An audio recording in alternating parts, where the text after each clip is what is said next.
सत श्री अकाल टीवी 84 देख रहे सारे दर्शकों का स्वागत है। मैं हरप्रीत कौर ते बुलेटिन की शुरुआत करते हैं हेडलाइंस के नाल। सीएए का विरोध बेफजूल, अज्ञानता कारण लोग कर रहे हैं इसका विरोध। केंद्रीय राज्य मंत्री अनुराग ठाकुर ने कांग्रेस के विरोधी धिरां ते लगाया दोष, कहा विरोधी सियासी दल लोगों को कर रहे हैं गुमराह। आम आदमी पार्टी ने सुखपाल खैरा को सबक सिखाने का बनाया मन, दल बदलू कानून तहत कार्रवाई लई हाई कोर्ट का करनगे रुख। हरपाल सिंह चीमा मुताबक पार्टी हाई कमान नाल सलाह करेगी पंजाब की लीडरशिप। अकाली दल आगू बिक्रम सिंह मजीठिया के एक करीबी सरपंच की गोलियां मार के की गई हत्या। हमलावरों ने 5 गोलियां मारिया अकाली आगू। बिक्रम मजीठिया ने कांग्रेस से लगाए दोष, कहा उन्होंने ते उन्हां दे करीबियां नूं मिल रही ने धमकियां ते सरकार कोई कार्रवाई नहीं कर रही।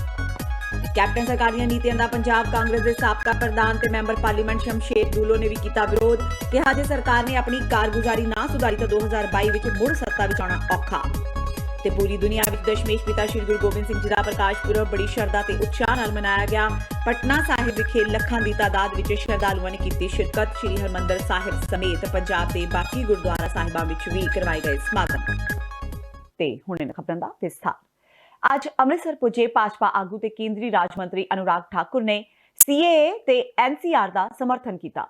अमृतसर के भाजपा ऑफिस खन्ना स्मारक विच पुजे अनुराग ठाकुर ने पत्रकारों नाल गलबात करदिआं कहा कि पूरे देश विच जिस बिल उत्ते विरोध किया जा रहा है उस दे बारे विच लोकां नूं अज्ञानता है ते कांग्रेस समेत विरोधी धिरां लोकां नूं भरमा रहीआं ने। उन्होंने कहा कि कांग्रेस के तरन गोगोई जदों असम के मुख मंत्री सन उदों 2010 तो लैके 2011 तक असम विच डिटेंशन सेंटर स्थापित किए गए ते राजीव गांधी द्वारा एनपीआर बिल लियाया गया जिस विच नागरिकां नूं अधिकार देने की गल की गई। जब भारत का विभाजन हुआ तो जैसा मैंने पहले कहा कि कांग्रेस की गलत नीतियों के कारण धर्म के आधार पर हुआ और उस समय भी ये आशंका लगाई गई थी कि पाकिस्तान में रहने वाले सिख और हिंदुओं को अगर प्रताड़ित किया जाता है धर्म के आधार पर तो भारत उनको यहां पर नागरिकता देगा। ये शब्द अनुराग ठाकुर, अमित शाह या नरेंद्र मोदी जी के नहीं है।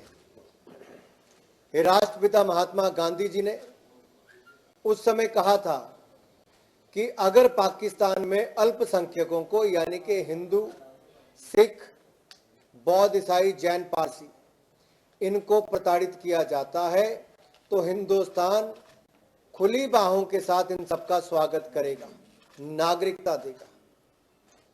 2009 में तरुण गोगोई जी जब असम के मुख्यमंत्री थे तो डिटेंशन सेंटर उनकी सरकार ने 3 वहां पर बनाए थे।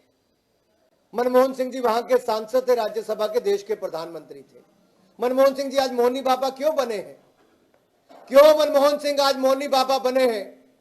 मैं डॉक्टर मनमोहन सिंह को खुली चुनौती देता हूं, मीडिया के सामने आए, अपना 2003 का भाषण निकाले राज्यसभा का, जब डॉक्टर मनमोहन सिंह जी ने लाल कृष्ण अडवाणी जी को कहा कि पाकिस्तान, अफगानिस्तान और बांग्लादेश से आने वाले अल्पसंख्यकों को नागरिकता दी जाए। लेकिन सोनिया गांधी जी, मेरा आपसे सवाल है, क्या राजीव गांधी जी ने 1985 में असम अकॉर्ड नहीं किया? अगर असम समझौता उन्होंने किया तो क्या एनआरसी लाने का काम राजीव गांधी ने नहीं किया था, नेशनल रजिस्टर फॉर सिटीजनशिप? ना उस समय हमारी सरकार थी, ना राज्य में थी, ना केंद्र में थी। यह सोनिया गांधी और राजीव गांधी जी का दिया हुआ एनआरसी है। सुप्रीम कोर्ट ने इसको असम में लागू करवाया। अगर राजीव गांधी ने नहीं सोचा तो सुप्रीम कोर्ट कहां से लागू करवाता? विधायक सुखपाल सिंह खैरा खिलाफ आम आदमी पार्टी की हाई कमान के मन में पैदा हुई कुड़त्तन खत्म होने का नाम नहीं ले रही। Party high command Sukhpal Khaira नूं सबक सिखाने लई हाई कोर्ट विच जाण दा मन बना रही है।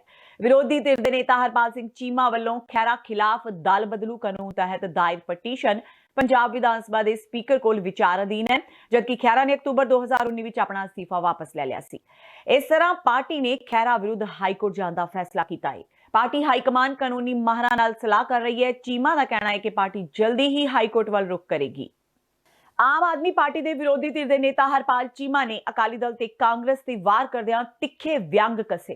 कैबिनेट मंत्री सुखजिंदर रंधावा ते साबका मंत्री बिक्रम मजीठिया दरमियान गैंगस्टरां नूं लेके बयानबाजी ते बोलदिआं हरपाल चीमा ने कहा ਕਿ ਗੈਂਗਸਟਰ ਸੁੱਖੀ ਰੰਧਾਵਾ ਨੇ ਪਾਲੇ ਨੇ ਜਾਂ ਫਿਰ ਵਿਕਰਮ ਮਜੀਠੀਆ ਨੇ, ਇਸ ਗੱਲ ਦੀ ਜਾਂਚ ਕਰਾਈ ਜਾਣੀ ਚਾਹੀਦੀ ਹੈ। ਉਹਨਾਂ ਸੁਖਬੀਰ ਤੇ ਵਾਰ ਕਰਦਿਆਂ ਕਿਹਾ ਕਿ ਸੁਖਬੀਰ ਦੇ ਮਾਫੀਆ ਰਾਜ ਨੂੰ ਮੁੱਖ ਮੰਤਰੀ ਕੈਪਟਨ ਅਮਰਿੰਦਰ ਸਿੰਘ ਚਲਾ ਰਹੇ ਨੇ, ਤਾਂ ਹੀ ਤਾਂ ਪੰਜਾਬ ਵਿੱਚ ਮਾਫੀਆ ਰਾਜ ਹੈ। ਹਰਪਾਲ ਚੀਮਾ ਨੇ ਕਿਹਾ ਕਿ ਪੰਜਾਬ ਦਾ ਖਜ਼ਾਨਾ ਭਰਨ ਲਈ ਇਮਾਨਦਾਰ ਨੇਤਾ ਹੀ ਨਹੀਂ। ਇਸ ਮੌਕੇ ਪੰਜਾਬ ਵਿੱਚ ਵਧੇ ਬਿਜਲੀ ਦੇ ਰੇਟਾਂ ਬਾਰੇ ਵੀ ਹਰਪਾਲ ਚੀਮਾ ਨੇ ਕਾਂਗਰਸ ਸਰਕਾਰ ਤੇ ਤੰਜ ਕੱਸੇ। ਇੱਕ ਮਜੀਠੀਆ ਤੇ ਸੁੱਖੀ ਰੰਧਾਵਾ ਜਿਹੜਾ ਚੱਲ ਰਿਹਾ ਆਪਸ ਕਲੇਸ਼ ਚੱਲ ਰਿਹਾ ਗੈਂਗਸਟਰ ਨੂੰ ਆ, ਉਹ ਕਾਨੂੰਨ ਦੀ ਸਮੱਸਿਆ ਕਿ ਪੰਜਾਬ ਸਰਕਾਰ ਨੂੰ ਚਾਹੀਦਾ ਵੀ ਜਿਹੜਾ ਵੀ ਗੈਂਗਸਟਰ ਆ ਉਹਦੀ ਜਾਂਚ ਹੋਵੇ, ਪਤਾ ਲੱਗੇ ਕਿ ਉਹ ਮਜੀਠੀਆ ਸਾਹਿਬ ਨੇ ਪਾਲਿਆ ਸੀਗਾ ਜਾਂ ਉਹ ਸੁੱਖੀ ਜੀ ਨੇ ਪਾਲਿਆ ਹੈਗਾ। ਕਿਉਂਕਿ ਬੜਾ ਸਪਸ਼ਟ ਆ ਕਿ ਜਦੋਂ ਪੰਜਾਬ ਵਿੱਚ ਅਕਾਲੀ ਦਲ ਦੀ ਸਰਕਾਰ ਸੀ ਉਦੋਂ ਬਹੁਤ ਸਾਰੇ ਗੈਂਗ ਜਿਹੜੇ ਹੈਗੇ ਨੇ ਕਿ ਪੈਦਾ ਹੋਏ ਸੀਗੇ ਔਰ ਬਹੁਤ ਸਾਰੇ ਆਮ ਲੋਕਾਂ ਨੂੰ ਲੁੱਟਦੇ ਸੀਗੇ, ਆਮ ਲੋਕਾਂ ਦੀ ਦਹਿਸ਼ਤ ਪਾ ਕੇ ਉਹਨਾਂ ਦਾ ਲੁੱਟ ਸੁੱਟਦੇ ਕਰਦੇ ਸੀਗੇ। ਸੋ ਉਹ ਜਿਹੜੇ ਅੱਜ ਗੈਂਗਸਟਰ ਨੇ, ਮੈਂ ਸਮਝਦਾ ਜੋ ਗੈਂਗਸਟਰਾਂ ਨੂੰ ਜਿਹੜਾ ਹੈਗਾ ਕਾਂਗਰਸ ਪਾਰਟੀ ਨੇ ਆਪਣੀ ਪਾਰਟੀ ਸ਼ਾਮਿਲ ਕਰ ਲਿਆ। ਇਹੀ ਕਾਰਨ ਹੈ ਕਿ ਜੋ ਗੈਂਗਸਟਰ ਪੰਜਾਬ 'ਚੋਂ ਖਤਮ ਨਹੀਂ ਹੋਏ ਔਰ ਜੇਲ੍ਹਾਂ 'ਚ ਵੀ ਆਪਰੇਟ ਕਰਦੇ ਨੇ, ਜੇਲ੍ਹਾਂ ਤੋਂ ਬਾਹਰ ਵੀ ਜਿਹੜਾ ਉਹਨਾਂ ਦਾ ਰਾਜ ਚੱਲ ਰਿਹਾ ਜੀ। ਇੱਕ ਉਹ ਸਭ ਨੂੰ ਪਤਾ ਕਿ ਮਨਪ੍ਰੀਤ ਸਿੰਘ ਬਾਦਲ ਜਦੋਂ ਆਪਣੇ ਤਾਇਆ ਜੀ ਦੀ ਮਿਨਿਸਟਰ ਹੁੰਦਾ ਸੀਗਾ, ਜਦੋਂ ਸਰਦਾਰ ਪ੍ਰਕਾਸ਼ ਸਿੰਘ ਬਾਦਲ ਦਾ ਮਿਨਿਸਟਰ ਹੁੰਦਾ ਸੀ, ਉਦੋਂ ਵੀ ਕਹਿੰਦਾ ਸੀ ਪੰਜਾਬ ਦਾ ਖਜ਼ਾਨਾ ਖਾਲੀ ਆ। ਅੱਜ ਵੀ ਕਹਿ ਰਿਹਾ ਪੰਜਾਬ ਦਾ ਖਜ਼ਾਨਾ ਖਾਲੀ ਆ। ਜਿਹੜਾ ਖਜ਼ਾਨਾ ਖਾਲੀ ਤੂੰ ਮੰਤਰੀ ਉਹਦਾ ਕਿਉਂ ਬਣਿਆ ਹੋਇਆ ਹੈਗਾ? ਪੰਜਾਬ ਦੇ ਵਿੱਚ ਜਿਹੜਾ ਮਾਫੀਆ ਰਾਜ ਚੱਲ ਰਿਹਾ, ਜੋ ਲੁੱਟ ਖਸੁੱਟ ਪੰਜਾਬ 'ਚ ਹੋ ਰਹੀ ਹੈ, ਜੇ ਲੁੱਟ ਖਸੁੱਟ ਪੰਜਾਬ 'ਚੋਂ ਬੰਦ ਹੋ ਜੇ, ਖਤਮ ਹੋ ਜੇ, ਤਾਂ ਪੰਜਾਬ ਦਾ ਖਜ਼ਾਨਾ 6 ਮਹੀਨਿਆਂ 'ਚ ਭਰ ਸਕਦਾ ਗਾ। ਸੋ ਪੰਜਾਬ ਦਾ ਖਜ਼ਾਨਾ ਭਰਨ ਦੇ ਲਈ ਕਾਂਗਰਸ ਪਾਰਟੀ ਸਿਹਰਦ ਨਹੀਂ ਹੈਗੀ, ਇਮਾਨਦਾਰ ਨਹੀਂ ਹੈਗੀ। ਬਹੁਤ ਨੇਕ ਨੀਤੀ ਤੇ ਇਮਾਨਦਾਰੀ ਦੀ ਵੱਡੀ ਘਾਟ ਆ। ਜਦੋਂ ਇਮਾਨਦਾਰੀ ਆ ਗਈ, ਨੇਕ ਨੀਤੀ ਆ ਗਈ, ਪੰਜਾਬ ਦਾ ਖਜ਼ਾਨਾ 6 ਮਹੀਨਿਆਂ 'ਚ ਭਰ ਜੂਗਾ ਔਰ ਪੰਜਾਬ ਦੀ ਜਿੰਨੀ ਮਰਜ਼ੀ ਡਿਵੈਲਪਮੈਂਟ ਕਰ ਲਓ। ਸੋ ਜਦ ਤੱਕ ਪੰਜਾਬ ਵਿੱਚ ਜਿਹੜਾ ਲੁੱਟ ਦਾ ਰਾਜ ਆ ਇਹ ਖਤਮ ਨਹੀਂ ਹੁੰਦਾ, ਉਦੋਂ ਤੱਕ ਪੰਜਾਬ ਦਾ ਖਜ਼ਾਨਾ ਭਰਨਾ ਨਹੀਂ। ਪਾਕਿਸਤਾਨ ਸਥਿਤ ਗੁਰਦੁਆਰਾ ਕਰਤਾਰਪੁਰ ਸਾਹਿਬ ਦੇ ਦਰਸ਼ਨਾਂ ਲਈ ਜਾਣ ਵਾਲੀ ਸੰਗਤ ਵੱਲੋਂ ਉੱਥੇ ਲੰਗਰ ਲਈ ਰਸਦ ਲੈ ਕੇ ਜਾਣ ਤੇ ਪਾਕਿਸਤਾਨ ਤੋਂ ਖਰੀਦਿਆ ਕੋਈ ਵੀ ਸਮਾਨ ਭਾਰਤ ਲਿਆਉਣ ਤੇ ਭਾਰਤੀ ਇਮੀਗ੍ਰੇਸ਼ਨ ਤੇ ਕਸਟਮ ਅਧਿਕਾਰੀਆਂ ਨੇ ਪਾਬੰਦੀ ਲਗਾ ਦਿੱਤੀ ਹੈ। ਨਵੇਂ ਸਾਲ ਮੌਕੇ ਜੋ ਸੰਗਤਾਂ ਡੇਰਾ ਬਾਬਾ ਨਾਨਕ ਲਾਂਘੇ ਰਾਹੀਂ ਗੁਰਦੁਆਰਾ ਕਰਤਾਰਪੁਰ ਸਾਹਿਬ ਦੇ ਦਰਸ਼ਨਾਂ ਲਈ ਗਈਆਂ, ਉਹਨਾਂ ਕੋਲ ਗੁਰਦੁਆਰਾ ਕਰਤਾਰਪੁਰ ਸਾਹਿਬ ਦੇ ਲੰਗਰ ਲਈ ਦਾਲ, ਚਾਹ ਪੱਤੀ, ਖੰਡ, ਸਬਜ਼ੀਆਂ ਤੇ ਹੋਰ ਪਦਾਰਥ ਸਨ। ਪਰ ਭਾਰਤੀ ਇੰਟੀਗ੍ਰੇਟਿਡ ਚੈੱਕ ਪੋਸਟ ਤੇ ਕਸਟਮ ਵਿਭਾਗ ਤੇ ਇਮੀਗ੍ਰੇਸ਼ਨ ਅਧਿਕਾਰੀਆਂ ਨੇ ਇਹ ਸਮਾਨ ਪਾਕਿਸਤਾਨ ਲਿਜਾਣ ਦੀ ਇਜਾਜ਼ਤ ਨਹੀਂ ਦਿੱਤੀ। ਇਸ ਕਾਰਨ ਸੰਗਤ ਨਿਰਾਸ਼ ਹੋ ਗਈ। ਜਦੋਂ ਇਹ ਸੰਗਤਾਂ ਕਰਤਾਰਪੁਰ ਸਾਹਿਬ ਦੇ ਦਰਸ਼ਨ ਕਰਕੇ ਵਾਪਸ ਲਾਂਘੇ ਤੇ ਪੁੱਜੀਆਂ ਤਾਂ ਅਧਿਕਾਰੀਆਂ ਨੇ ਉਹ ਸਮਾਨ ਵੀ ਜ਼ਬਤ ਕਰ ਲਿਆ ਜੋ ਸੰਗਤਾਂ ਕਰਤਾਰਪੁਰ ਸਾਹਿਬ ਨੇੜਿਓਂ ਖਰੀਦ ਕੇ ਲਿਆਈਆਂ ਸਨ। ਗੁਰਦੁਆਰਾ ਕਰਤਾਰਪੁਰ ਸਾਹਿਬ ਦੇ ਦਰਸ਼ਨ ਕਰਕੇ ਵਾਪਸ ਸੰਗਤ ਨੇ ਦੱਸਿਆ ਕਿ ਸਿਰਫ ਭਾਰਤ ਵਾਲੇ ਪਾਸੇ ਹੀ ਚੀਜ਼ਾਂ ਲਿਜਾਣ ਤੇ ਲਿਆਉਣ ਤੇ ਪਾਬੰਦੀ ਲਗਾਈ ਗਈ ਹੈ, ਜਦਕਿ ਪਾਕਿਸਤਾਨ ਨੇ ਕਿਸੇ ਗੱਲ ਤੇ ਕੋਈ ਰੋਕ ਨਹੀਂ ਲਗਾਈ। ਉਹਨਾਂ ਦੱਸਿਆ ਕਿ ਭਾਰਤੀ ਇੰਟੀਗ੍ਰੇਟਿਡ ਚੈੱਕ ਪੋਸਟ ਤੇ ਉਹਨਾਂ ਨੂੰ ਕਰਤਾਰਪੁਰ ਸਾਹਿਬ ਤੋਂ ਸਿਰਫ ਪਿੰਨੀ ਪ੍ਰਸ਼ਾਦ ਹੀ ਲਿਆਉਣ ਦੀਆਂ ਹਦਾਇਤਾਂ ਕੀਤੀਆਂ ਗਈਆਂ ਨੇ। ਸੰਗਤਾਂ ਨੇ ਭਾਰਤ ਸਰਕਾਰ ਨੂੰ ਅਪੀਲ ਕੀਤੀ ਹੈ ਕਿ ਭਾਵੇਂ ਪਾਕਿਸਤਾਨ ਤੋਂ ਸੰਗਤ ਵੱਲੋਂ ਕੁਝ ਵੀ ਖਰੀਦ ਕੇ ਲਿਆਉਣ ਤੇ ਪਾਬੰਦੀ ਲਗਾ ਦਿੱਤੀ ਜਾਵੇ, ਪਰ ਲੰਗਰ ਲਈ ਰਸਦ ਲਿਜਾਣ ਦੀ ਇਜਾਜ਼ਤ ਜ਼ਰੂਰ ਦਿੱਤੀ ਜਾਵੇ। ਜੀ ਕਿੱਥੋਂ ਆਏ ਸੀ? ਮੈਂ ਰਾਜਸਥਾਨ ਸੂਰਤਗੜ੍ਹ ਤੋਂ ਜੀ। ਦਿੱਕਤ ਪਰੇਸ਼ਾਨੀਆਂ ਤੇ ਬਹੁਤ ਆਈ, ਪਰ ਹੁਣ ਯਾਤਰਾ ਜਿਹੜੀ ਕੀਤੀ ਉਹਦੇ ਅੱਗੇ ਤਾਂ ਹੁਣ ਦਿੱਕਤਾਂ ਚਲੋ ਕੁਝ ਵੀ ਨਹੀਂ ਜੀ।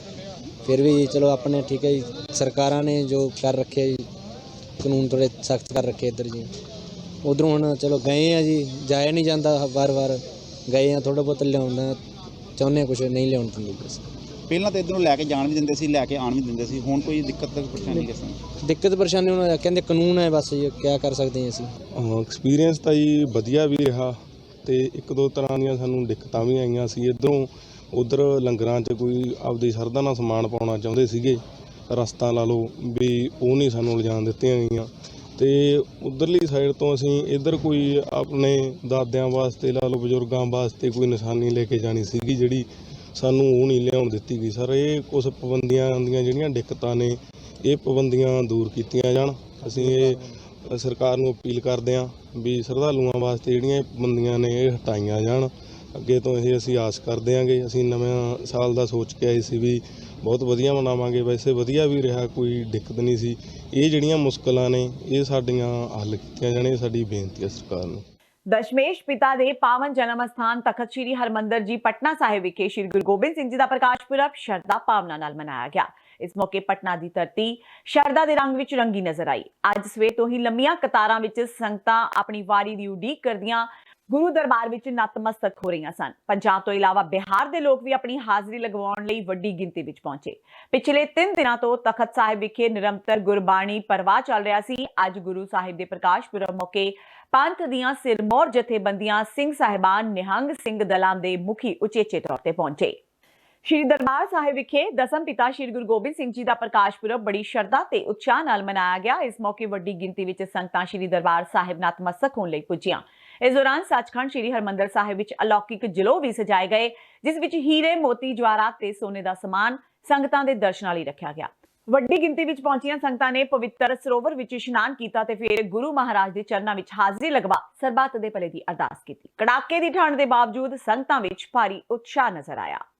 ਅੱਜ 10ਵੇਂ ਪਾਤਸ਼ਾਹ ਗੁਰੂ ਗੋਬਿੰਦ ਸਿੰਘ ਜੀ ਦਾ ਗੁਰਪੁਰਬ ਆ, ਸਿੱਖਾਂ ਦੇ ਗੁਰੂ, ਤੇ ਹਰਿਮੰਦਰ ਸਾਹਿਬ 'ਚ ਬਹੁਤ ਸ਼ਰਧਾਲੂ ਆ ਰਹੇ ਆ ਅੰਦਰੋਂ ਬਾਹਰੋਂ, ਤੇ ਰੌਣਕ ਆ।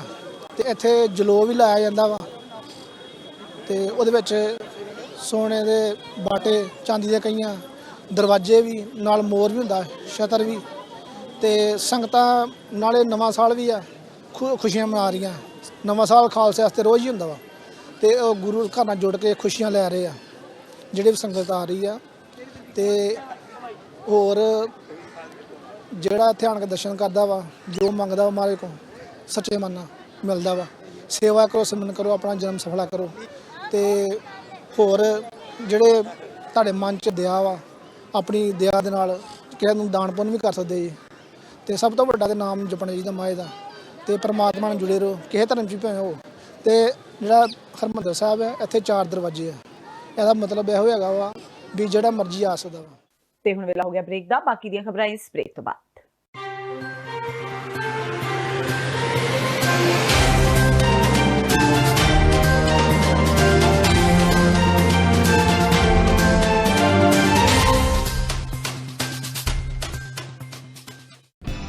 ਕਦੋਂ ਤੱਕ, ਹਾਂ ਕਦੋਂ ਤੱਕ ਅਸੀਂ ਭਾਰਤ ਅਤੇ ਦੁਨੀਆ ਭਰ ਦੇ ਵਿੱਚ ਵਸਦੇ ਸਿੱਖਾਂ ਦੇ ਮਸਲਿਆਂ ਤੇ ਭਾਰਤੀ ਚੈਨਲਾਂ ਦਾ ਝੂਠਾ ਪ੍ਰੋਪੇਗੈਂਡਾ ਬਰਦਾਸ਼ਤ ਕਰਦੇ ਰਹਾਂਗੇ। ਆਓ ਮੇਰੇ ਨਾਲ ਜੁੜੋ ਪ੍ਰੋਗਰਾਮ ਗੁਫ਼ਤਗੂ ਵਿੱਚ। ਸਿੱਖ ਨਜ਼ਰੀਏ ਤੋਂ ਰੋਜ਼ਾਨਾ ਵਾਪਰ ਰਹੀਆਂ ਘਟਨਾਵਾਂ ਦਾ ਵਿਸ਼ਲੇਸ਼ਣ ਕਰੀਏ। ਲਾਈਵ ਕਾਲਸ ਅਤੇ ਈਮੇਲਸ ਰਾਹੀਂ ਇਸ ਪ੍ਰੋਗਰਾਮ ਦਾ ਹਿੱਸਾ ਬਣੋ। ਮੰਡੇ ਟੂ ਫਰਾਈਡੇ ਰਾਤ 9:30 ਵਜੇ ਸਿਰਫ TV 84 ਤੇ।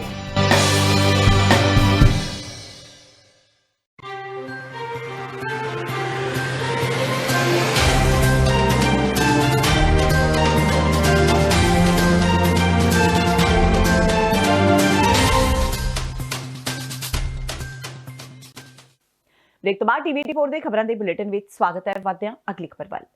ਪੰਜਾਬ ਦੇ ਮੁੱਖ ਮੰਤਰੀ ਕੈਪਟਨ ਅਮਰਿੰਦਰ ਸਿੰਘ ਨੇ ਦਸ਼ਮੇਸ਼ ਪਿਤਾ ਸ਼੍ਰੀ ਗੁਰੂ ਗੋਬਿੰਦ ਸਿੰਘ ਜੀ ਦੇ ਪ੍ਰਕਾਸ਼ ਪੁਰਬ ਮੌਕੇ ਸਮੁੱਚੀ ਲੋਕਾਈ ਨੂੰ ਹਾਰਦਿਕ ਵਧਾਈ ਦਿੱਤੀ ਹੈ। ਆਪਣੇ ਸੰਦੇਸ਼ ਵਿੱਚ ਮੁੱਖ ਮੰਤਰੀ ਨੇ ਕਿਹਾ ਕਿ ਮਹਾਨ ਸੰਤ ਸਿਪਾਹੀ ਸ਼੍ਰੀ ਗੁਰੂ ਗੋਬਿੰਦ ਸਿੰਘ ਜੀ ਨੇ 1699 ਵਿੱਚ ਸ਼੍ਰੀ ਅਨੰਦਪੁਰ ਸਾਹਿਬ ਵਿਖੇ ਖਾਲਸਾ ਪੰਥ ਦੀ ਸਥਾਪਨਾ ਕੀਤੀ, ਜੋ ਕਿ ਸਿੱਖਾਂ ਵਿੱਚ ਚੜ੍ਹਦੀ ਕਲਾ ਦੇ ਅਮਿੱਟ ਜਜ਼ਬੇ ਨੂੰ ਦਰਸਾਉਂਦਾ ਹੈ। ਮੁੱਖ ਮੰਤਰੀ ਨੇ ਲੋਕਾਂ ਨੂੰ ਗੁਰੂ ਜੀ ਵੱਲੋਂ ਦਰਸਾਈ ਵਿਚਾਰਧਾਰਾ ਨੂੰ ਅਪਣਾਉਣ ਦਾ ਸੱਦਾ ਦਿੰਦਿਆਂ ਕਿਹਾ ਕਿ ਸ਼੍ਰੀ ਗੁਰੂ ਗੋਬਿੰਦ ਸਿੰਘ ਜੀ ਦਾ ਜੀਵਨ ਤੇ ਦਰਸ਼ਨ ਸਮੁੱਚੇ ਦੇਸ਼ ਨੂੰ ਇਕਮੁੱਠ ਕਰਨ ਵਾਲੀ ਸ਼ਕਤੀ ਹੈ। ਕੈਪਟਨ ਅਮਰਿੰਦਰ ਸਿੰਘ ਨੇ ਕਿਹਾ ਕਿ ਸ਼੍ਰੀ ਗੁਰੂ ਗੋਬਿੰਦ ਸਿੰਘ ਜੀ ਦਾ ਸ਼ਾਂਤੀ, ਮਾਨਵਤਾਵਾਦ, ਪਿਆਰ ਤੇ ਭਾਈਚਾਰੇ ਦਾ ਸੰਦੇਸ਼ ਅੱਜ ਵੀ ਵਿਸ਼ਵ ਵਿਆਪੀ ਸੰਦਰਭ ਵਿੱਚ ਪੂਰੀ ਤਰ੍ਹਾਂ ਪ੍ਰਸੰਗਿਕ ਹੈ।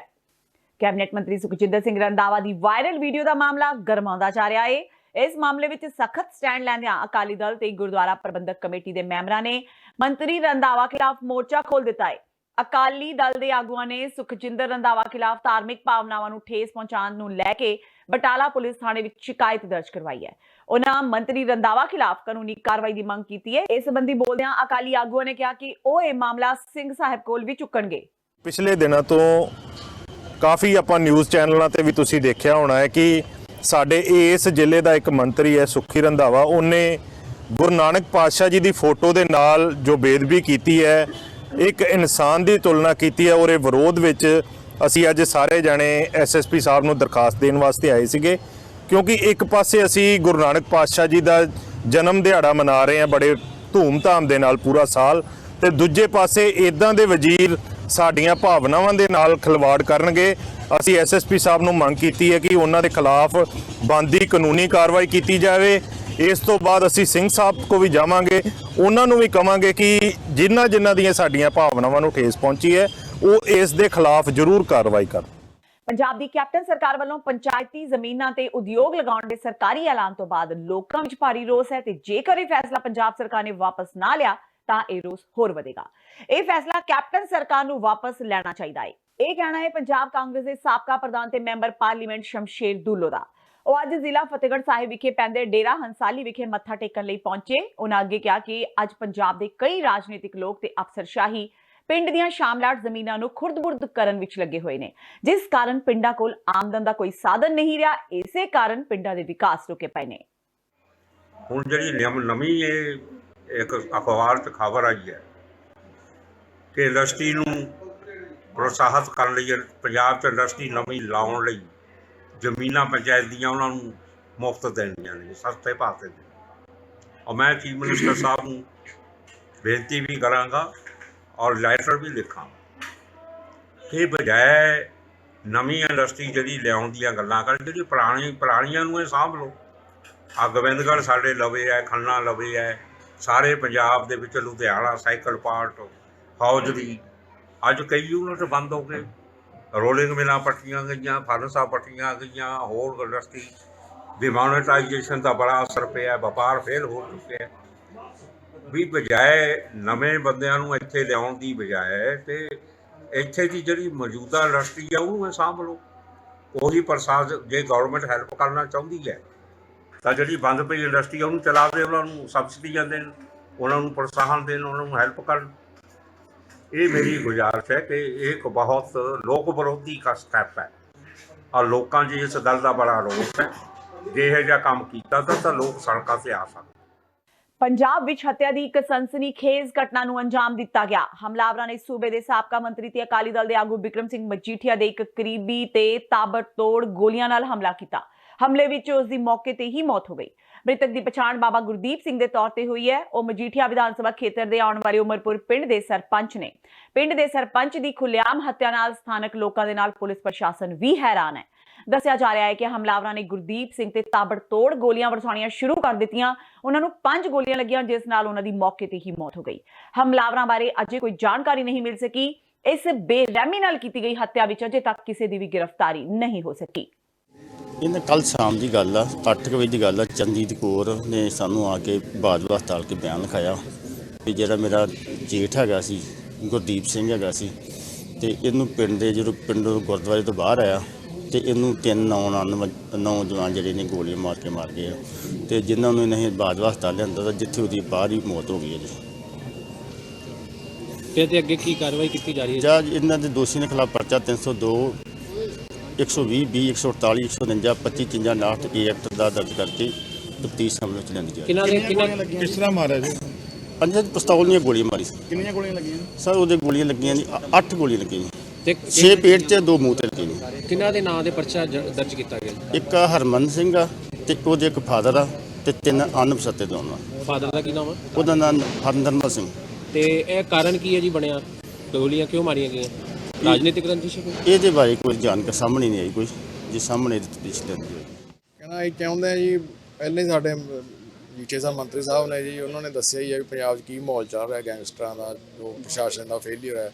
ਇੰਨਾ ਰੌਲਾ ਪਾਉਣ ਤੇ ਪਹਿਲਾਂ ਗੁਰਦਾਸਪੁਰ ਕਤਲ ਹੋਇਆ ਜੀ, ਉਹਦਾ ਨਹੀਂ ਕੁਛ ਬਣਿਆ, ਤੇ ਹੁਣ ਸਾਡੇ ਹਲਕੇ 'ਚ ਪਹਿਲਾਂ ਹੀ ਵਾਰਦਾਤਾਂ ਆਈਆਂ। ਇਹ ਗੁਰਦੀਪ ਸਿੰਘ ਜੀ ਇੱਕ ਸੋਸ਼ਲ ਵਰਕਰ ਸੀ, ਬੜੇ ਵਧੀਆ ਲੋਕਾਂ ਦੇ ਵਿਚਰੇ, ਤੁਸੀਂ ਪੁੱਛ ਵੀ ਸਕਦੇ ਹੋ ਕਿਸੇ ਤੋਂ।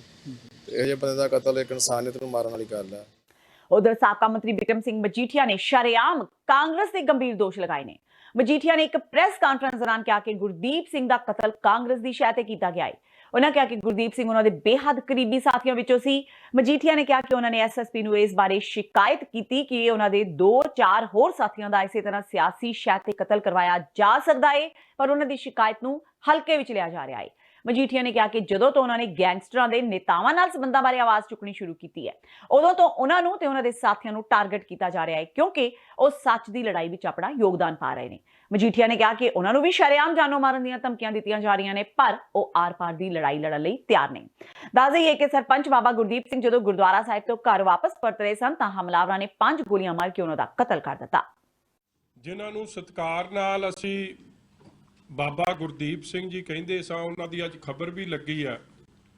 ਰਾਤ ਉਹਨਾਂ ਦਾ ਬੜੇ ਬੇਰਹਿਮੀ ਨਾਲ ਪੋਲੀਟੀਕਲੀ ਮੋਟੀਵੇਟਡ ਕਤਲ ਕਾਂਗਰਸ ਦੀ ਸ਼ਹਿ ਤੇ, ਔਰ ਫਿਰ ਉਹੀ ਨੈਕਸਸ ਜਿਹਦੀ ਜ਼ਿਕਰ ਮੈਂ ਪਹਿਲਾਂ ਕਰਦਾ ਸੀ ਕਿ ਗੈਂਗਸਟਰਾਂ ਦਾ ਨੈਕਸਸ, ਉਹੀ ਨੈਕਸਸ ਦੇ ਦੁਆਰਾ ਅੱਜ ਮੇਰੇ ਕਰੀਬੀ ਸਾਥੀ ਨੂੰ ਗੋਲੀ ਮਾਰ ਕੇ ਉਹਨਾਂ ਦਾ ਕਤਲ ਕਰਤਾ ਗਿਆ। ਔਰ ਮੇਰਾ ਜਿਹੜਾ ਕਹਿਣ ਦਾ ਭਾਵ ਹੈ ਕਿ ਮੈਂ ਬੜੇ ਲੰਮੇ ਸਮੇਂ ਤੋਂ ਇਹ ਗੱਲ ਬਾਰ-ਬਾਰ ਕਹਿ ਰਿਹਾ ਸੀਗਾ ਕਿ ਜਿਸ ਦਿਨ ਤੋਂ ਸੁੱਖੀ ਜੱਗੂ ਨੈਕਸਸ ਬਾਰੇ political criminal politician minister Nexus ਬਾਰੇ ਮੈਂ ਜ਼ਿਕਰ ਕਰਨਾ ਸ਼ੁਰੂ ਕੀਤਾ, ਉਸ ਦਿਨ ਤੋਂ ਹੀ ਮੇਰੇ ਤੇ ਸਿੱਧੇ ਅਸਿੱਧੇ ਤੌਰ ਤੇ ਮੈਨੂੰ ਥ੍ਰੈਟ ਮਿਲਣੇ ਸ਼ੁਰੂ ਹੋ ਗਏ ਸੀ। ਕਈ ਫੇਸਬੁੱਕ ਪੇजेस ਦਾ ਮੈਂ ਤੁਹਾਡੇ ਅੱਗੇ ਵੀ ਹਵਾਲਾ ਦਿੱਤਾ ਔਰ ਇਹ ਹੱਦ ਤੱਕ ਕਿ ਅਸੀਂ ਡੀਜੀਪੀ ਸਾਹਿਬ ਨੂੰ ਵੀ ਉਹਦੇ ਬਾਰੇ ਲਿਖ ਕੇ ਦੇ ਕੇ ਆਏ, ਮਗਰ ਹਰ ਗੱਲ ਨੂੰ ਇੱਕ ਬੜਾ ਲਾਈਟਲੀ ਲੈ ਕੇ ਉਹਨੂੰ ਅੰਡਰ ਦਾ ਕਾਰਪੇਟ ਉਹਨੂੰ ਸਵੀਪ ਕਰਨ ਦੀ ਕੋਸ਼ਿਸ਼ ਕੀਤੀ ਗਈ। ਇੱਕ ਤਾਂ ਹੁੰਦਾ ਕਿ ਇਹ ਕਤਲ ਕਰਕੇ ਇਸ਼ਾਰਾ ਕਰਨਾ, ਦੂਜਾ ਥਰੂ ਜੇਲਸ ਜਿਹੜੇ ਮੇਰੇ ਆਲੇ ਦੁਆਲੇ ਬੰਦੇ ਰਹਿੰਦੇ ਆ ਉਹਨਾਂ ਨੂੰ ਮੈਸੇਜ ਆ ਰਹੇ ਆ, ਜੱਗੂ ਭਗਵਾਨਪੁਰੀਏ ਦੇ ਮੈਸੇਜ ਆ ਰਹੇ ਆ ਕਿ ਇਹਨੂੰ ਚੁੱਪ ਕਰਾ ਦਿਓ, ਨਹੀਂ ਤਾਂ ਇਹਦੇ ਇਲਜ਼ਾਮ ਬੜੇ ਸੀਰੀਅਸ ਨਿਕਲਣ। ਨਵੇਂ ਸਾਲ ਦੇ ਜਸ਼ਨਾਂ ਦੌਰਾਨ ਮੋਹਾਲੀ ਪੁਲਿਸ ਦੀ ਦਾਦਾਗਿਰੀ ਦੇਖਣ ਨੂੰ ਮਿਲੀ। ਮੋਹਾਲੀ ਪੁਲਿਸ ਦੇ ਇੱਕ ਥਾਣੇਦਾਰ ਨੇ ਸ਼ਰੇਆਮ ਹੱਥ ਵਿੱਚ ਪਿਸਤੌਲ ਫੜ ਕੇ ਲੋਕਾਂ ਨੂੰ ਧਮਕਾ ਕੇ ਗੱਡੀਆਂ ਹਟਵਾਈਆਂ। ਮੋਹਾਲੀ ਪੁਲਿਸ ਦੀ ਗੁੰਡਾਗਰਦੀ ਦੀਆਂ ਤਸਵੀਰਾਂ ਮੋਹਾਲੀ ਅਧੀਨ ਪੈਂਦੇ ਬਲੌਗੀ ਡਿਸਕੋ ਪੱਬ ਦੇ ਬਾਹਰ ਦੀਆਂ ਨੇ, ਜਿੱਥੇ ਥਾਣੇਦਾਰ ਮਨਫੂਲ ਸਿੰਘ ਨੇ ਸ਼ਰੇਆਮ ਆਪਣੀ ਦਾਦਾਗਿਰੀ ਦਿਖਾਈ। ਦਰਅਸਲ ਮੌਕਾ ਨਵੇਂ ਸਾਲ ਦੇ ਜਸ਼ਨ ਦਾ ਸੀ। ਪੱਬ ਵਿੱਚ ਲੋਕ ਨਵੇਂ ਸਾਲ ਦੇ ਜਸ਼ਨ ਵਿੱਚ ਸਰਾਬੋਰ ਸੀ ਤਾਂ ਪੱਬ ਦੇ ਬਾਹਰ ਐਸਐਚਓ ਮਨਫੂਲ ਸਿੰਘ ਦਾ ਇਹ ਰੂਪ ਦੇਖਣ ਨੂੰ ਮਿਲਿਆ। ਤਸਵੀਰਾਂ ਵਿੱਚ ਸਾਫ਼ ਦੇਖਿਆ ਜਾ ਸਕਦਾ ਹੈ ਕਿ ਕਿਵੇਂ ਵਰਦੀ ਦਾ ਰੋਬ ਤੇ ਹੱਥ ਵਿੱਚ ਪਿਸਤੌਲ ਫੜ ਕੇ ਗੱਡੀਆਂ ਹਟਵਾਈਆਂ ਜਾ ਰਹੀਆਂ ਨੇ। ਹਾਲਾਂਕਿ ਇਹ ਤਸਵੀਰਾਂ ਸਾਹਮਣੇ ਆਉਣ ਤੋਂ ਬਾਅਦ ਐਸਐਚਓ ਮਨਫੂਲ ਸਿੰਘ ਸਵਾਲਾਂ ਦੇ ਘੇਰੇ ਵਿੱਚ ਨੇ।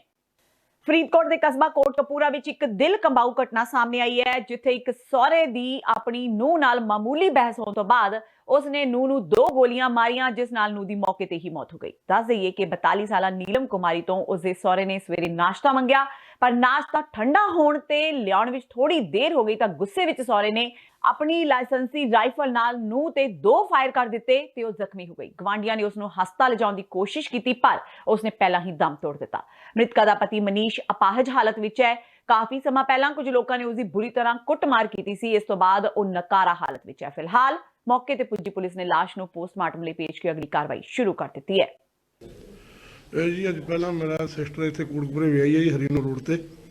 ਉਹਦਾ ਸਹੁਰਾ ਪਹਿਲਾਂ ਵੀ ਤੰਗ ਪਛਾਣ ਕਰਦਾ ਸੀ ਸ਼ਾਮਪੁਰੀ, ਤੇ ਉਹਨੇ ਅੱਜ ਮੇਰੀ ਭੈਣ ਦੇ ਰਫਲ ਉਹਦੇ ਕੋਲ ਆਪਦੀ ਸੀ, ਉਹਦੇ 'ਚ ਉਹਨਾਂ ਨੇ ਫਾਇਰ ਮਾਰਿਆ ਜੀ, ਮੇਰੀ ਭੈਣ ਦਾ ਕਤਲ ਕਰਤਾ। ਹਾਂਜੀ, ਅਸੀਂ ਇਹ ਚਾਹੁੰਦੇ ਸਾਨੂੰ ਇਨਸਾਫ ਮਿਲੇ, ਉਹਨੂੰ ਉਹਦੀ ਕੀਤੀ ਦਾ ਫਲ ਮਿਲੇ ਜੀ, ਗਾਂ ਵਾਸਤੇ ਉਹ ਸੁਧਰੇ ਵੀ ਇਹੋ ਕੰਮ ਕਰਨਾ ਕਿ ਧੀ ਭੈਣ ਨੂੰ 19 ਸਾਲ ਹੋ ਗਏ ਸੇਵਾ ਕਰਦੀ ਨੂੰ, ਪਰਿਵਾਰ ਨੂੰ ਸਾਂਭੀ ਬੈਠੀ ਸੀ, ਮੁੰਡਾ ਉਹਦੇ 16-17 ਸਾਲਾਂ ਦਾ। ਸਾਨੂੰ ਇਨਸਾਫ ਮਿਲੇ ਤੇ ਜਿਹੜੀ ਕਾਰਵਾਈ ਬਣਦੀ ਹੈ ਉਹਨੂੰ 302 ਦਾ ਪਰਚਾ ਕੱਟ ਕੇ ਤੇ ਉਹਨੂੰ ਪ੍ਰਸ਼ਾਸਨ ਨੂੰ ਜੋ ਸਜ਼ਾ ਮਿਲਦੀ ਉਹਨੂੰ ਫਾਂਸੀ ਚੜਾਇਆ ਜਾਵੇ, ਤਾਂ ਕਿ ਗਾਂ ਤੋਂ ਇਹੋ ਜਿਹਾ ਘਟਨਾ ਨਾ ਹੋਣ। ਲੁਧਿਆਣਾ ਦੇ ਫੋਕਲ ਪੁਆਇੰਟ ਫੇਜ਼ 7 ਵਿੱਚ ਵੀਰਵਾਰ ਦੁਪਹਿਰ 3:30 ਵਜੇ ਅੱਗ ਲੱਗ ਗਈ। ਇਹ ਅੱਗ ਸਾਈਕਲ ਬਣਾਉਣ ਵਾਲੀ ਫੈਕਟਰੀ ਵਿੱਚ ਲੱਗੀ। ਅੱਗ ਲੱਗਣ ਦੇ ਕਾਰਨਾਂ ਬਾਰੇ ਫਿਲਹਾਲ ਪਤਾ ਨਹੀਂ ਲੱਗ ਸਕਿਆ। ਜਿਸ ਫੈਕਟਰੀ ਵਿੱਚ ਅੱਗ ਲੱਗੀ ਉਸ ਵਿੱਚ ਸਾਈਕਲਾਂ ਬਣਦੀਆਂ ਸਨ। ਅੱਗ ਇੰਨੀ ਭਿਆਨਕ ਸੀ ਕਿ ਇਸ ਦੀਆਂ ਲਪਟਾਂ ਤੇ ਧੂਆਂ ਕਾਫੀ ਦੂਰ ਤੱਕ ਦਿਖਾਈ ਦੇ ਰਿਹਾ ਸੀ। ਅੱਗ ਬੁਝਾਉਣ ਲਈ ਮੌਕੇ ਤੇ ਫਾਇਰ ਬ੍ਰਿਗੇਡ ਦੀਆਂ 12 ਗੱਡੀਆਂ ਪੁੱਜੀਆਂ। ਫਾਇਰ ਬ੍ਰਿਗੇਡ ਅਧਿਕਾਰੀਆਂ ਮੁਤਾਬਕ ਫਿਲਹਾਲ ਕਿਸੇ ਜਾਨੀ ਨੁਕਸਾਨ ਦੀ ਕੋਈ ਖਬਰ ਨਹੀਂ ਹੈ। ਦੱਸਿਆ ਜਾ ਰਿਹਾ ਹੈ ਕਿ ਅੱਗ ਸ਼ਾਰਟ ਸਰਕਟ ਕਾਰਨ ਲੱਗੀ ਹੋਏਗੀ। ਫੇਜ਼ 7 ਦੇ ਵਿੱਚ ਐਸਕੇ ਬਾਈਕਸ ਫੈਕਟਰੀ ਹੈ। ਅੱਜ ਫੈਕਟਰੀ ਬੰਦ ਸੀ, ਕੁਝ ਟ੍ਰੈਜਡੀ ਹੋਈ ਸੀ ਇਹਨਾਂ ਦੇ ਆਲਰੇਡੀ ਪਹਿਲਾਂ, ਛੁੱਟੀ ਕਰਕੇ ਕੰਮ ਨਹੀਂ ਚੱਲ ਰਿਹਾ ਸੀ ਤੇ ਜਿਹਦੇ ਕਰਕੇ ਬਚਾਅ ਹੋ ਗਿਆ। ਕੋਈ ਕੈਜੂਅਲਟੀ ਹੈ ਨਹੀਂ ਤੇ ਬਟ ਅੰਦਰ ਕੋਈ ਇਹਨਾਂ ਦਾ ਸਾਈਕਲ ਪਾਰਟਸ ਵਗੈਰਾ ਬਣਦੇ ਆ, ਉਹ ਅੱਗ ਲੱਗੀ ਸੀ। ਕੰਟਰੋਲ ਹੈ, ਕੰਟਰੋਲ ਹੈ, ਨਹੀਂ ਕੋਈ ਕੈਜੂਅਲਟੀ ਨਹੀਂ। ਪਹਿਲਾਂ ਦੱਸਿਆ ਹਾਂ, ਕੋਈ ਜਾਨੀ ਨੁਕਸਾਨ ਨਹੀਂ। ਤੇ ਸਨ ਹੁਣ ਤੱਕ ਦੀਆਂ ਖਬਰਾਂ। ਜਾਂਦੇ ਇੱਕ ਵਾਰ ਫੇਰ ਨਜ਼ਰ ਮਾਰਦੇ ਹਾਂ ਮੁੱਖ ਖਬਰਾਂ ਤੇ। ਸੀਏਏ ਦਾ ਵਿਰੋਧ ਬੇਫਜ਼ੂਲ, ਅਗਿਆਨਤਾ ਕਾਰਨ ਲੋਕ ਕਰ ਰਹੇ ਨੇ ਇਸ ਦਾ ਵਿਰੋਧ। ਕੇਂਦਰੀ ਰਾਜ ਮੰਤਰੀ ਅਨੁਰਾਗ ਠਾਕੁਰ ਨੇ ਕਾਂਗਰਸ ਤੇ ਵਿਰੋਧੀ ਧਿਰਾਂ ਤੇ ਲਗਾਇਆ ਦੋਸ਼, ਕਿਹਾ ਵਿਰੋਧੀ ਸਿਆਸੀ ਦਲ ਲੋਕਾਂ ਨੂੰ ਕਰ ਰਹੇ ਨੇ ਗੁੰਮਰਾਹ। ਆਮ ਆਦਮੀ ਪਾਰਟੀ ਨੇ ਸੁਖਪਾਲ ਖਹਿਰਾ ਨੂੰ ਸਬਕ ਸਿਖਾਉਣ ਦਾ ਬਣਾਇਆ ਮਨ। ਦਲ ਬਦਲੂ ਕਾਨੂੰਨ ਤਹਿਤ ਕਾਰਵਾਈ ਲਈ ਹਾਈ ਕੋਰਟ ਦਾ ਕਰਨਗੇ ਰੁਖ। ਹਰਪਾਲ ਸਿੰਘ ਚੀਮਾ ਮੁਤਾਬਕ ਪਾਰਟੀ ਹਾਈ ਕਮਾਨ ਨਾਲ ਸਲਾਹ ਕਰੇਗੀ ਪੰਜਾਬ ਦੀ ਲੀਡਰਸ਼ਿਪ। ਅਕਾਲੀ ਦਲ ਦੇ ਆਗੂ ਬਿਕਰਮ ਸਿੰਘ ਮਜੀਠੀਆ ਦੇ ਇੱਕ ਕਰੀਬੀ ਸਰਪੰਚ ਦੀ ਗੋਲੀਆਂ ਮਾਰ ਕੇ ਕੀਤੀ ਗਈ ਹੱਤਿਆ। ਹਮਲਾਵਰਾਂ ਨੇ 5 ਗੋਲੀਆਂ ਮਾਰਿਆ ਅਕਾਲੀ ਆਗੂ। ਬਿਕਰਮ ਮਜੀਠੀਆ ਨੇ ਕਾਂਗਰਸ ਤੇ ਲਗਾਏ ਦੋਸ਼, ਕਿਹਾ ਉਹਨਾਂ ਨੂੰ ਤੇ ਉਹਨਾਂ ਦੇ ਕਰੀਬੀਆਂ ਨੂੰ ਮਿਲ ਰਹੀਆਂ ਨੇ ਧਮਕੀਆਂ ਤੇ ਸਰਕਾਰ ਕੋਈ ਕਾਰਵਾਈ ਨਹੀਂ ਕਰ ਰਹੀ। ਕੈਪਟਨ ਸਰਕਾਰ ਦੀਆਂ ਨੀਤੀਆਂ ਦਾ ਪੰਜਾਬ ਕਾਂਗਰਸ ਦੇ ਸਾਬਕਾ ਪ੍ਰਧਾਨ ਤੇ ਮੈਂਬਰ ਪਾਰਲੀਮੈਂਟ ਸ਼ਮਸ਼ੇਰ ਦੂਲੋ ਨੇ ਵੀ ਕੀਤਾ ਵਿਰੋਧ, ਕਿਹਾ ਜੇ ਸਰਕਾਰ ਨੇ ਆਪਣੀ ਕਾਰਗੁਜ਼ਾਰੀ ਨਾ ਸੁਧਾਰੀ ਤਾਂ 2022 ਵਿੱਚ ਮੁੜ ਸੱਤਾ ਵਿੱਚ ਆਉਣਾ ਔਖਾ। ਤੇ ਪੂਰੀ ਦੁਨੀਆ ਵਿੱਚ ਦਸ਼ਮੇਸ਼ ਪਿਤਾ ਸ਼੍ਰੀ ਗੁਰੂ ਗੋਬਿੰਦ ਸਿੰਘ ਜੀ ਦਾ ਪ੍ਰਕਾਸ਼ ਪੁਰਬ ਬੜੀ ਸ਼ਰਧਾ ਤੇ ਉਤਸ਼ਾਹ ਨਾਲ ਮਨਾਇਆ ਗਿਆ। ਪਟਨਾ ਸਾਹਿਬ ਵਿਖੇ ਲੱਖਾਂ ਦੀ ਤਾਦਾਦ ਵਿੱਚ ਸ਼ਰਧਾਲੂਆਂ ਨੇ ਕੀਤੀ ਸ਼ਿਰਕਤ। ਸ਼੍ਰੀ ਹਰਿਮੰਦਰ ਸਾਹਿਬ ਸਮੇਤ ਪੰਜਾਬ ਦੇ ਬਾਕੀ ਗੁਰਦੁਆਰਾ ਸਾਹਿਬਾਂ ਵਿੱਚ ਵੀ ਕਰਵਾਏ ਗਏ ਸਮਾਗਮ। ਇਸ ਦੇ ਨਾਲ ਹੀ TV 84 ਦਾ ਖਬਰਾਂ ਦਾ ਬੁਲੇਟਿਨ ਖਤਮ ਹੁੰਦਾ ਹੈ। ਮੈਨੂੰ ਹਰਪ੍ਰੀਤ ਕੌਰ ਨੂੰ ਦਿਓ ਇਜਾਜ਼ਤ। ਸਤਿ ਸ਼੍ਰੀ ਅਕਾਲ।